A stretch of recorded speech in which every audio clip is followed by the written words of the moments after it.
Good morning. So nice to see you today. Hope you're having a great day in spite of the rain. We are inside because here for us it's nice and sunny, and we know it's going to be on Saturday when you are going to want to head out to the beautiful sculpture fields at Montague Park. Kim Adams is with the sculpture fields. Chuck Jones is next to her, and he is bringing a great event called Sculptures in the Sky. Is that right? That's right. Sculptures in the Sky is where Chuck brings 3 or 4 of his best friends. They're also master kite flyers from out of state, and they bring these huge kites. And then on the most beautiful day with the wind, they're just up in the sky all over the park. The whole park, which is 33 acres, is filled with kites.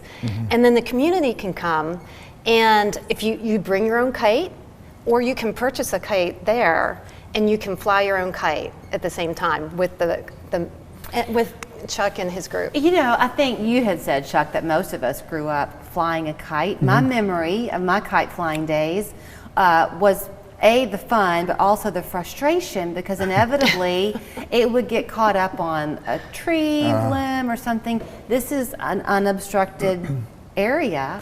That's one of the nicest things about the sculpture field is that there is so much open space that you can get, 4,000 or 5,000 people out there flying kites, and still have room for these huge kites. These show kites are like 40 and 50 feet big, and I mean they're huge kites. Well, and the name is so appropriate, Sculptures in the Sky, because they are. So the one that you're holding, you created?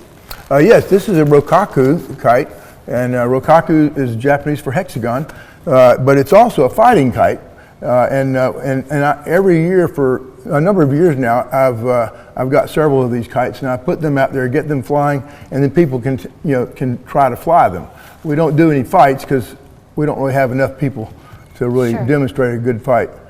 So you made that one. What's the material? The material is a ripstop nylon. It's more of a sailcloth. It's not tent material, which is stretchy, but a sailcloth that doesn't have much stretch. So the one that Kim is holding, is that kind of an example of what will be for sale because it's smaller? We'll have smaller kites. This is also a fighter kite, single line maneuverable. Don't think there's too many of those for sale. Okay. They tend to be pretty frustrating when you first start flying them. So, okay. They temperamental?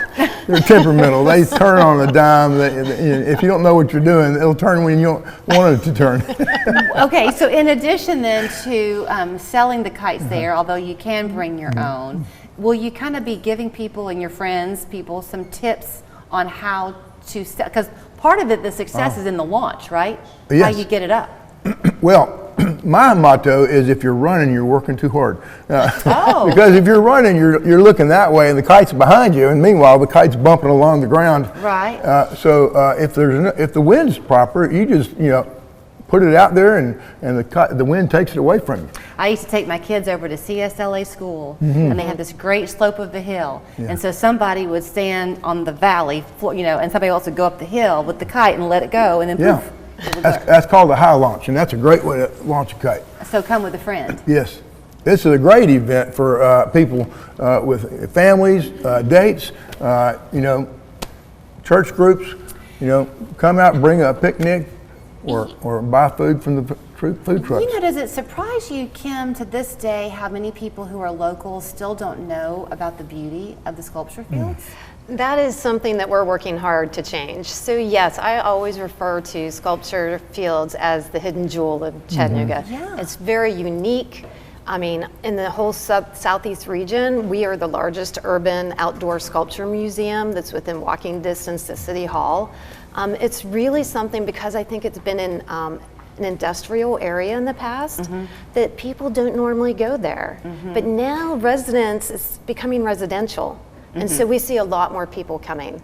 And of course, an event like this, we get 5,000 people in. Well, Charlie mentioned thousands of people flying kites, and so I have to tell you that my mind went to the Chattanooga challenge of parking. Yes. What are you going to do? That is very true. So even though a lot of people don't seem to know about sculpture fields at Montague Park, when our events come, they find us, and we'll have thousands of people trying to park. So we are changing that this year. Before, we didn't really control parking that much. People would park up and down Polk Street.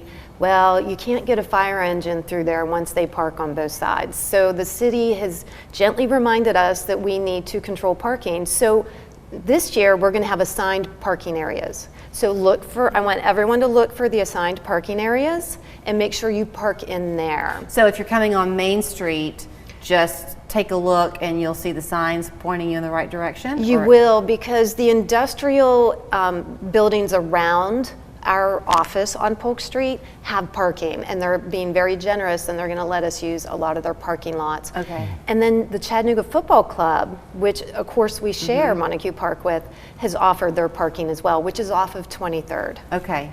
If you don't have a kite and you go like to, Walmart or something and just buy one of those little plastic things, will that fly too?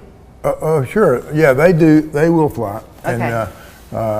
And I've run across people who get frustrated with the really cheap ones. I mean, the cheap ones are good because they're cheap, but they're also not good because they only last about a day. So just come by one of Charlie's. April 20th, 12 to 5 at the Sculpture Fields at Montague Park, sculpturefields.org. Bring your friend. You can do a high launch or you can run. He won't judge you.